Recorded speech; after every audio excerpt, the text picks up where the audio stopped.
I've had to speak the wonderful things that I think in my head out loud. And I've become much better at that because I'm a very internal person. It's weird. I'm like a weird, like hybrid introvert extrovert where I like can be an extrovert because I'm a performer. But then most of the time when I'm not doing that for however long, I'm like, oh my God, I just want to be home, tending to the garden and doing solitary things. And so I've learned to be more expressive of my appreciation and love.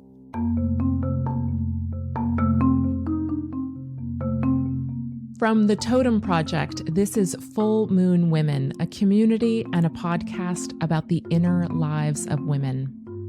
On today's episode, I speak with Robin Cloud, a Los Angeles-based writer, director, and comedian. Her first narrative short film, Out Again, premiered in March of 2017 and received over 2 million views.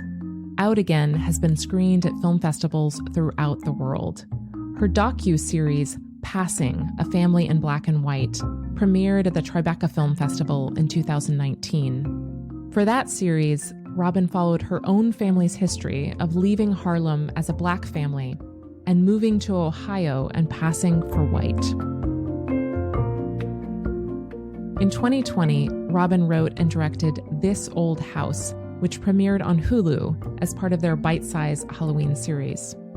Robin is a 2021 Alliance for Women Directors Black Directors Advancement Initiative Fellow.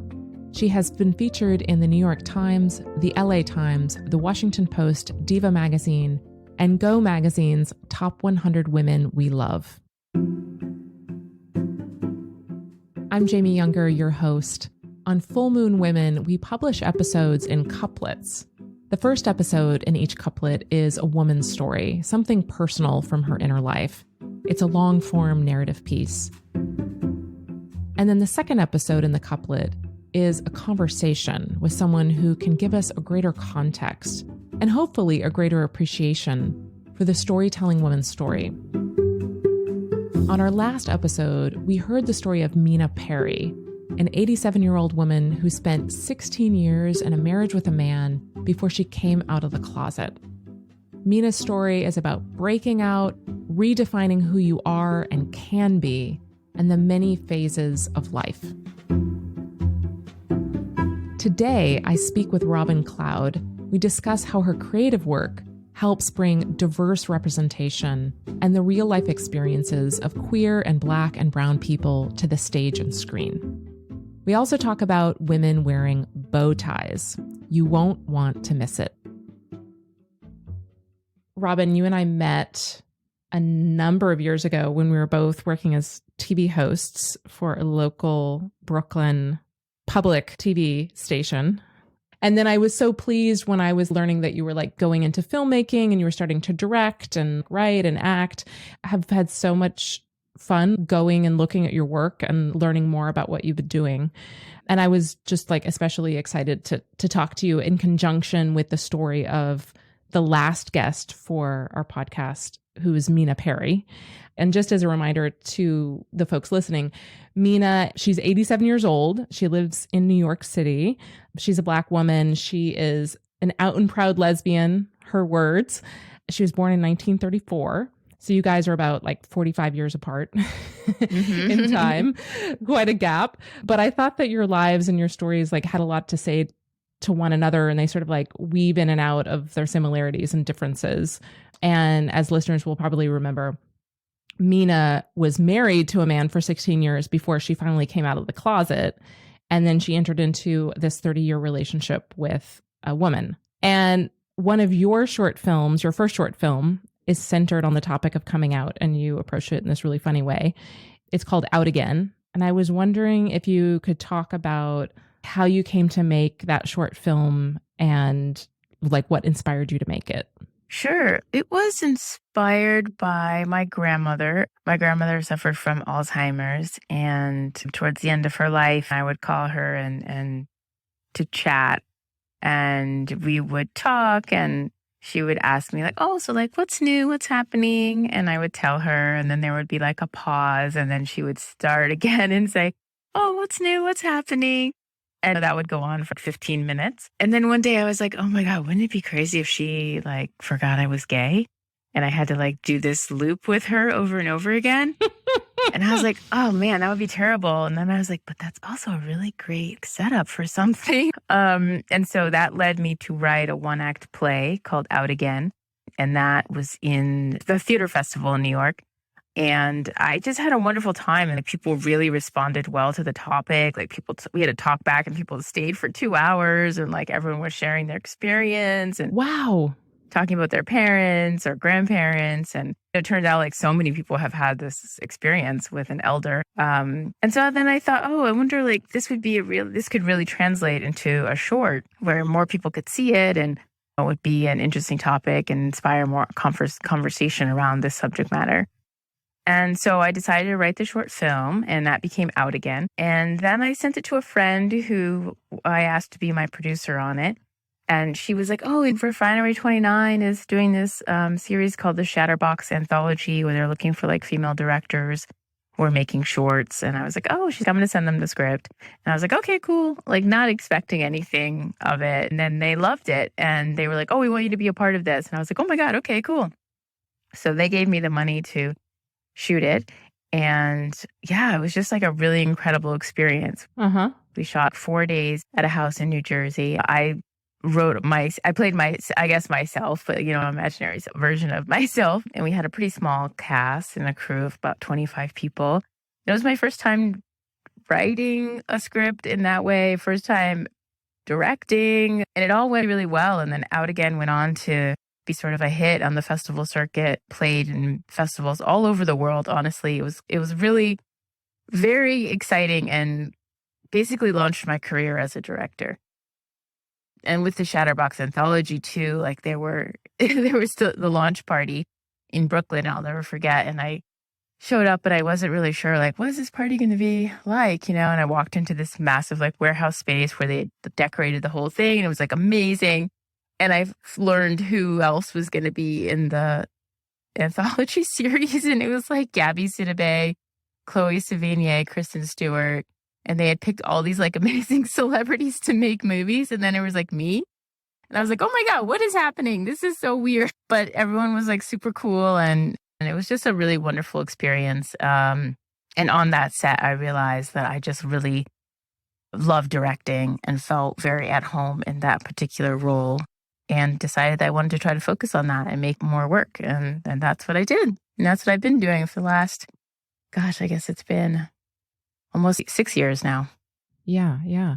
I wanted to ask you, because you had a chance to listen to Mina's story, if listening to her story about coming out, which hers is sort of this opposite experience. She like didn't come out again and again, like in your film, but it's more like she waited a really long time. Yeah. If listening to her story made you think back about your own coming out experience or your own understanding of your own sexuality, or what came up for you? Wow. Yeah, I was like the complete opposite of her. I think I knew something was up when I was about 9. I just felt like a very strong affinity for women. I didn't understand like what a lesbian was. I didn't really know what homosexuality was, but I knew something was different about how I felt. And then when I was 12, I discovered what a lesbian was. And I was like, oh, like that's definitely what I am. But I didn't come out officially like to my family until I was about 15 or 16, which is still pretty early. This was like the early 90s. So it was a very different time. Certainly like less support around coming out. I went to 2 different high schools, and at one of them I was certainly super closeted because I was at all girls boarding school, and I felt like that would be a nightmare to be out, even though I think there were definitely other gay girls there, but they were not out at all. And then when I moved to a public high school, I went to a performing arts high school, and then I met all the gays, and that was great. It was much better because I was very out once I went to that school. So then all the younger gays would always come up to me and be like, I'm also gay. So we became like a little pack, which was pretty fun. Yeah. So so much in many ways and many like layers of society had changed a lot in the time period from when Mina was a teenager in the 1950s. And I thought it was really interesting. I don't know what you thought of this when I asked her, did she have any feelings like that she had rejected herself or sort of like internalized homophobia? And she was like, no, I didn't really think about it like that. It was just more like not an option or not something you did. That's not what I would have expected, but that's like a way of experiencing it, I guess. Oh, yeah, for sure. Her experience, I think, for the time period was spot on. People, even now, it just really depends on your environment. Like if you're living in a major city, you have more access to seeing like gay people and gay lives. But I remember when I was doing like college speaking tours about, being gay and coming out, and I would go to Stone River College in Nebraska or like somewhere super rural, I would be the first like out gay person that some of these college kids had ever met. And they were able to like actually sit down and ask me questions about life and stuff like that. I mean, now with the internet and social media and everything, I think it's a lot easier for people to connect when you live in communities like that. But I can totally see how in the 50s, that was just the way it was. You went on after you made Out Again, you made a documentary TV series 2 years ago in 2019 called Passing, A Family in Black and White. And it premiered at the Tribeca Film Festival in New York City. And it's the story of your family or a branch of your family who is Black, but they had passed as white since the 1940s. So, and just to clarify, by passing, I mean that they were in fact African-American, but they sort of told people and allowed people to believe that they were white. I think hopefully I summed that up enough and summed it up well. Mm-hmm. I watched the whole series and I was riveted by it. And I know it is like on YouTube and people can watch it, and I encourage people to do so. What did you set out to do, and what did you want to achieve in making this story? Well, I'm a lover of history like you and capturing family stories. So I think part of me was really interested in knowing that this was part of my family history and wanting to have that sort of for the archives. My big question going into this project was, what if they're looking for us and they didn't have the opportunity because their parents lied to them, but maybe they have questions and maybe they are. And it turns out, my cousin Becky Jo had been doing like as much genealogical research as she could with the information that she thought she had and thought was true. And just to jump in here, so Becky Jo's mother and father, they were the two people who were Black and lived in Harlem and then chose to move to Nebraska for a better life and then chose to pass as white.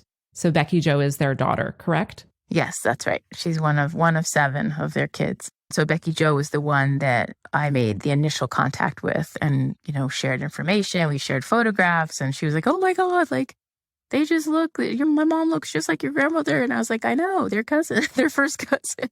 They're related. They're related. Yeah. And then when, she came to our family reunion with her niece, they walk in the room and they see people that look like them. So it was quite a moving experience and overwhelming too, I think, for them. Yeah. As I was watching it and I was watching Becky Jo and Janine, these two women who have lived their lives as white women walking into a family reunion of this big Black family and then going to a church in the South. And I was trying to imagine being a white woman myself, like what that experience would feel like. I would be overwhelmed. How did you experience it? How did it impact you and how you felt about your own identity? Yeah, I mean, I think it was really interesting. I guess I wanted to make them feel welcome. I wanted to be careful with them while also like unveiling the history and the reality of who they are. I think my biggest sort of emotional experience really came with the part of the doc where I go to Omaha to meet some of Becky Jo's siblings who, are Trump supporting Republicans and, anti-choice, probably not pro-gay and, and feeling rejected by them because of their inability to believe the truth about who they are. And that, at like 65 and 70, they've lived their lives this particular way in their entire identity and family life and political life are wrapped up in that. And then here's this like random person coming to sort of not undo that, but to challenge it And it was very hard. And like many of them didn't want to meet with me because of that, which was very disappointing because, you know, in my mind and the way my family operates, for sure, we're just like, we're all family, regardless of what's happened, regardless of what you look like, because my family is, you know, is a Black family in America. So we look like everything under the sun, basically. Yeah. So that was the challenging part. And I actually recently wrote a piece about that, sort of the making of the doc for Harper's Bazaar, online. If people want to read that too, I talk more about that experience. So when you talk about, when you said that you felt rejected, was it like rejected, like, oh, rejected as being, basically Blackness was being rejected? For sure. Yeah, 100%. And which made me be like, okay, like white supremacy wins again. Yeah. Because the undoing of the ideas around what it means to be Black in this country can be so negative, especially when viewed by certain groups of white people. So it was a hard pill for them to swallow when they told me, like I remember Janine telling me this story about how her boyfriend in college was Black, and she broke up with him because at some point he was like, oh, am I ever going to meet your family? And she was like, no, I can't bring you home to my white family. Meanwhile, she was Black all along. Yeah. So like that kind of stuff is just like devastating. And I'm like, oh my God, can I find this guy, to like bring them together and have a conversation about this? Because, that's just unbelievable. So how did you, like, have you felt like you've further reckoned with all of the emotions that came up because of the creation of that series? Yeah, it's interesting because I get emails from just people, strangers that have watched the doc and feel moved to message me about their own experience around passing and their own family history. Or even people who are like, oh my God, I took a DNA test and I found out this truth about my life. And, they relate to the film in that way. And then I have family members, the Omaha or the Nebraska clan, who like are still discovering the series, and then they watch it and they're like, oh my God, I've learned more about my family than I have my entire life just in watching this. And they reach out to me, and it's generally the younger generation that is more open and interested, or, I guess I could say excited to know that they have this sort of a different history than what they thought, or no history at all, because they really didn't. They were like, oh no, they've been told like such made up stuff. One of the things that really struck me was Janine was saying how this is your, let's say, cousin's granddaughter. No, it was Becky Jo's niece. Becky Jo's niece, I'm sorry. She was saying that when she was growing up, she was just told by her mom that she was bohemian. And your response is like, what does that even mean? What is bohemian? And it of course, if you've listened to Mina's story of the last episode, Mina's teacher, when she was young, asked like, what, are you Hawaiian or something? Right. And Mina came home and told her dad this, and Mina's dad was a very proud Black man. And as Mina would say, he was a race man, which at that time was really a person who was very proud of their race and of being Black. And he said, go back to school and tell your teacher, you're not Hawaiian, you're Black, period. And I was just really struck when I heard Janine talk about that, she just accepted that, and that there was a kind of a more acceptable version of whatever people are interpreting her to be. Yeah, new people aren't raised to question their parents. Like Becky Jo would tell me she would ask her mom all the time, and her mother just refused to talk about it. Even on her deathbed, she would not. And her husband had already passed, so it was like just her holding this secret, and she just completely refused to be honest. And have you taken that in for yourself about like how you want to live your own life? I mean, maybe you were already like, I'm just here to live the truth, but did it move you in another direction? No, I think I've always been that person. I mean, my parents are, I guess, race people too, and to use that term. And so I was raised with a very proud Black identity. And that's not something that's ever been up for question or debate in my mind. And all of my work centers around uplifting Black and brown and queer stories, both in my stand-up comedy and my film work. So it hasn't changed me at all. I guess it just reaffirms the way that I've been living my life in general. So I'm curious if while you were listening to Mina's story, as someone who has written plays and written for the screen, what part of her story you could almost imagine bringing to life and kind of bringing a humorous tone to it and making it more approachable? One of the things that stood out to me, which I don't know if it's funny, but I just thought it was I loved it, was the advice from her girlfriend, her Puerto Rican girlfriend, who was like, well, when Mina comes home and she's, these men at work, they're like looking at me and not flirting, but like being like amorous with her. And her girlfriend was like, just look right through them. Just don't give them anything. And I was like, oh, I love that. Because it is like training, right? Like how to be queer in the world as a woman if you are not like super, super butch, or not that stops men, because men still hit on butch women. But generally, like if you have a little bit of femininity, even if you're wearing a blazer and a shirt that says dyke on it, they're still like, oh, you're so cute. Like nothing will stop them from hitting on you. And I just thought that little tip was great. And I loved when she started describing like her transformation into her more like butch identity. Also, one of the things I enjoyed was when she was describing how she started to change her clothes and she started wearing like a smart blazer and slacks. And she said something about like flat shoes.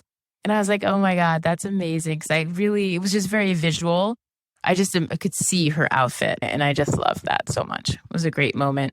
I remember going through that. I was very femme presenting in high school and then in my early days in New York. And then I sort of like discovered this other world of like this other way that I could dress. And then I was like, oh, like I can wear bow ties and jackets? Yes. I didn't know that was an option. And then just like diving really into that. So I related to that.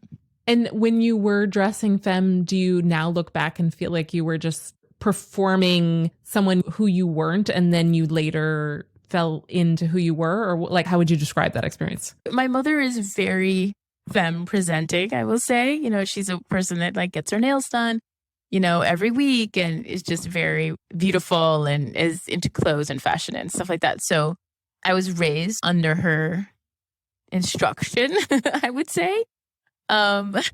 Under her wing to sort of be that. And I slowly started shaking that off in college. Like I went to Howard University with like black Barbie perm hair and came home with a shaved head and a lesbian tattoo, like at Thanksgiving. How'd that go over? How'd that go over with your mom? Not so well. Yeah. So like one semester I was like liberated and it was just a slow process from there. You know, I was still rocking lip gloss in like 2010. I'm so curious, like just as far as the performance element goes, when we liberate ourselves and whatever form that takes, so it could be sexual orientation or anything else, where the pendulum almost can swing, like where you're like super performing how you thought you should perform. And then you're like, oh my gosh, now I can wear bow ties.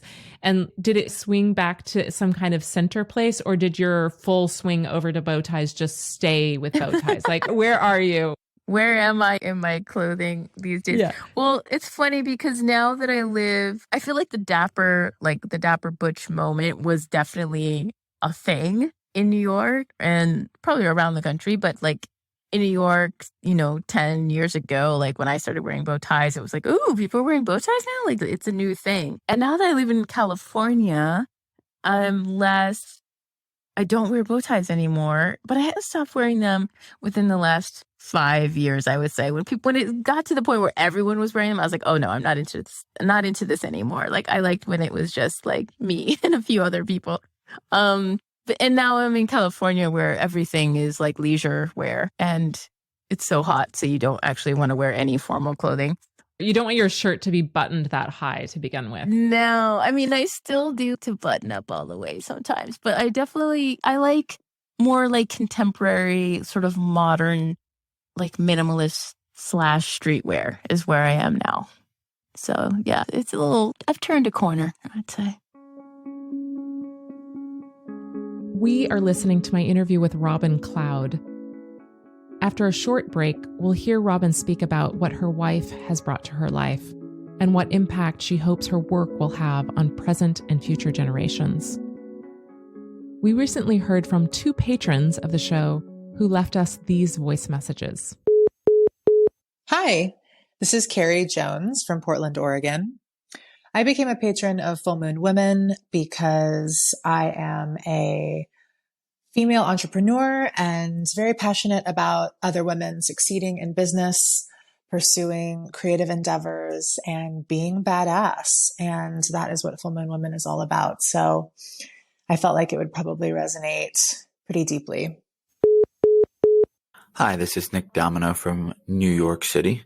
I became a patron of Full Moon Women because I've been lucky enough to see the excellent work that Jamie and Pete have each done on their own and together over the years, if not decades. And they're inspirational people that have a phenomenal way to getting to the core human values and stories within.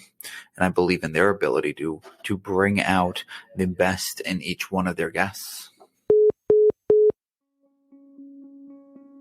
If you believe in what we're doing here on Full Moon Women, I invite you to become a patron of the show. When you pledge a monthly contribution, you gain access to patron-only content. For example, our guest Robin has made an exclusive video of her bow tie collection just for us. Find the link for Patreon in the show notes and choose from one of the levels of giving. Thanks so much for your support. Now back to my interview with Robin.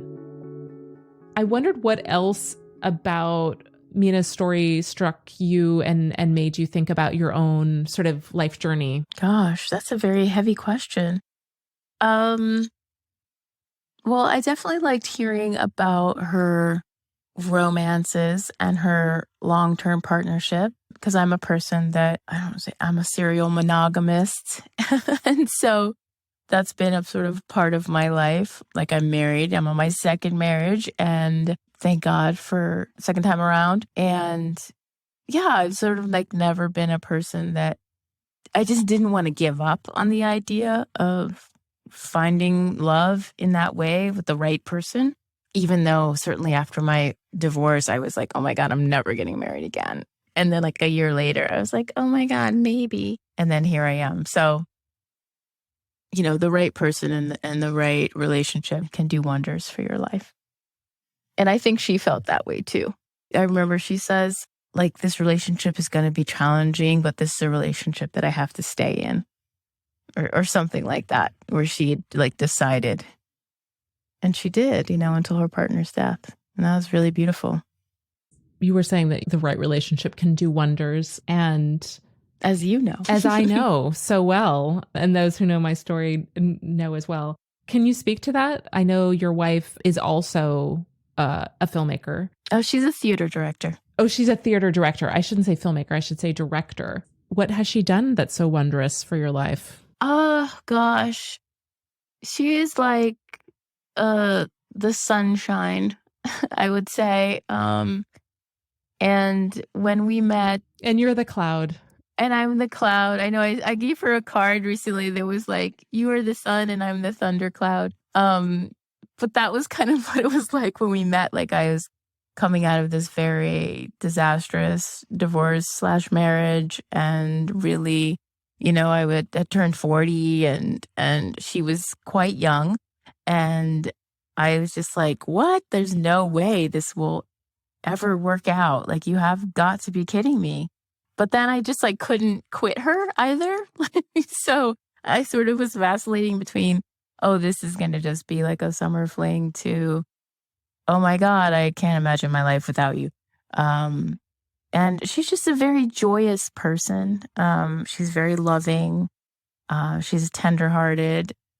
She's brilliant, and she is extremely talented and is an amazing artist and writer. And I think we're able to help each other through our creative work. I think being with someone that understands the journey, the artistic journey, whatever it is, whatever art form, I mean, because it is a journey, and can be along that road with you, really makes a big difference. Because I think a lot of people like the idea of being with an artist, but don't actually like the reality of what it means or lifestyle. Yes. Yeah. Yes. Yeah. And it's hard. It's hard. It's like the ups and downs and oh, I think I got it. Oh, I didn't get it. Oh, I came so close. Oh, I didn't go. And then like, oh, a success. Great. And then like that lasts for like a week and they're like, okay, back to the writer's room. So we go through similar ebbs and flows. And it's just nice to have a partner who understands that life. Have you changed anything in yourself for the better because of her influence? Oh my God. Yes, I'm much more communicative. My love language is acts of service.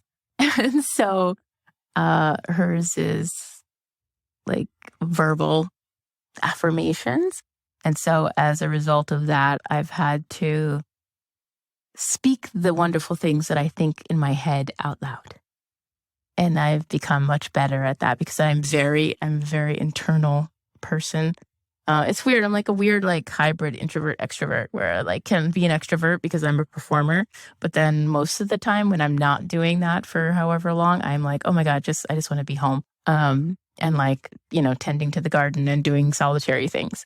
And so I've learned to be more expressive of my appreciation and love. Yeah. And is she doing her service part for you? She is. She's amazing. Yes. Oh my God, for sure. In many, many ways. She was very messy when we met. I'll just say that. And she tries very hard not to be. I was really happy to see that you had found happiness in a life partner and saw that in the update as I was preparing to speak with you. And I'm now with a Dutch man and now live in the Netherlands and we have a child. And so I'm like raising this kid in a foreign country. To me, it's a foreign country. Right. Even though I've been here for a while. And I've thought a lot about how it's weird to me that my child is not American. My child is Dutch. And even though she has an American mother, she will grow up as a Dutch person. And how important it is to me, even though I take issue with a lot of American culture, that she knows about American culture, that she knows where I'm from, that she knows who I am, that she feels connected to that. And I wonder, I don't know if you and your wife are like thinking about having children, or if you've just like thought about the possibility of that and like thinking, what is our child's experience going to be in regards to your background? And as we've talked earlier in the conversation, like how important it is that, your progeny, like know where they're from. Have you thought about that? Yeah, for sure. I do. Actually, I have a lot of anxiety about being a New Englander and having a Californian kid. Because I feel like New England culture is very specific and I feel it very deeply in my bones. And, it's just a different way of being, living here in California, and everyone and people are different. I mean, the culture is just different.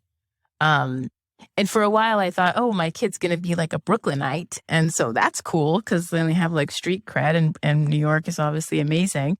And now we're here and, we are hoping to have children and they're going to be Californians. And she's a Californian. So, and her family lives here. So I'm like, oh, I'm outnumbered by the California surfers. I'm like, we need to like go to the LL Bean factory to just like counterbalance all this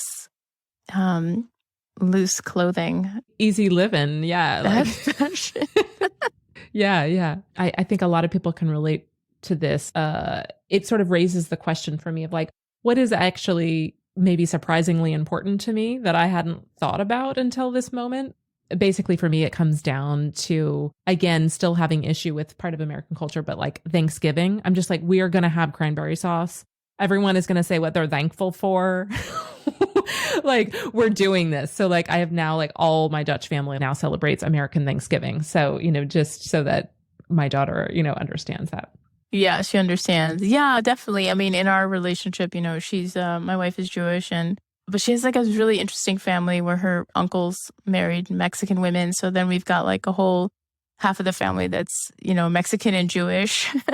and they all live here. And so our get-togethers from her side are just very amazing. And also, like the Black culture that I want to instill on my children, that I definitely like worry about that too. I know that I'm capable of doing it. And I think a lot about having to build, and maybe you find this in the Netherlands, like, you need to have community support. Like I need to find, if my family can't be in California, like I have to have like fake cousins and fake aunties and uncles around our kids to instill a Black cultural experience for them.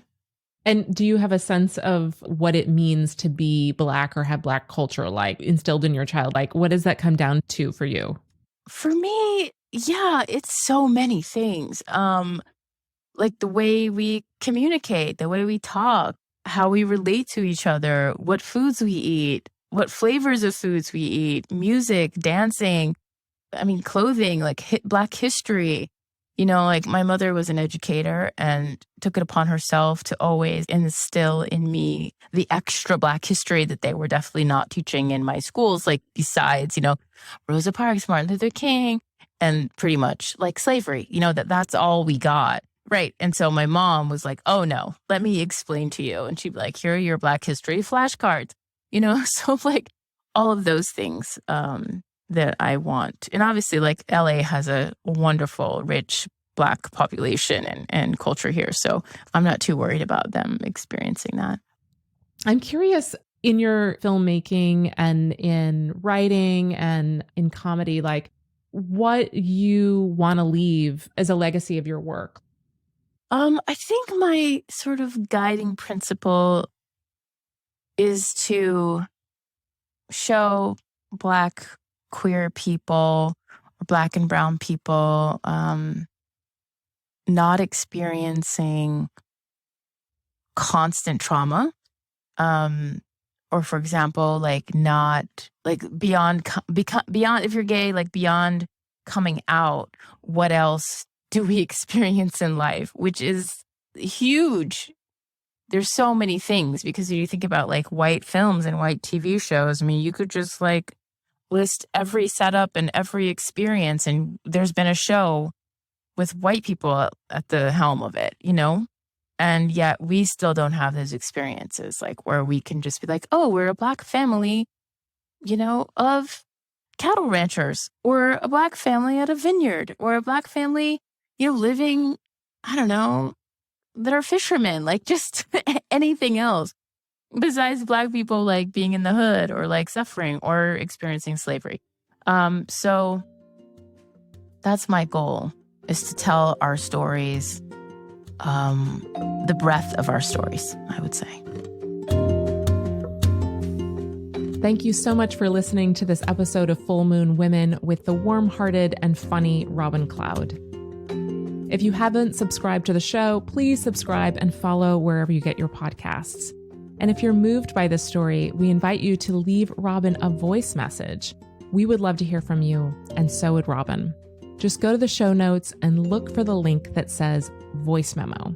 We may just include your message in an upcoming episode. I don't know, you might have noticed, but this show is totally ad-free, and we want to keep it that way. The way we keep it ad-free is through small monthly donations from our community of listeners. So if you find that the show enriches your life, even in a small way, I would be so grateful for your support. To join our community and make a pledge, click the Patreon link in the show notes. As we shared earlier, current patrons of the show can access an exclusive video of Robin giving a tour of her extensive bow tie collection.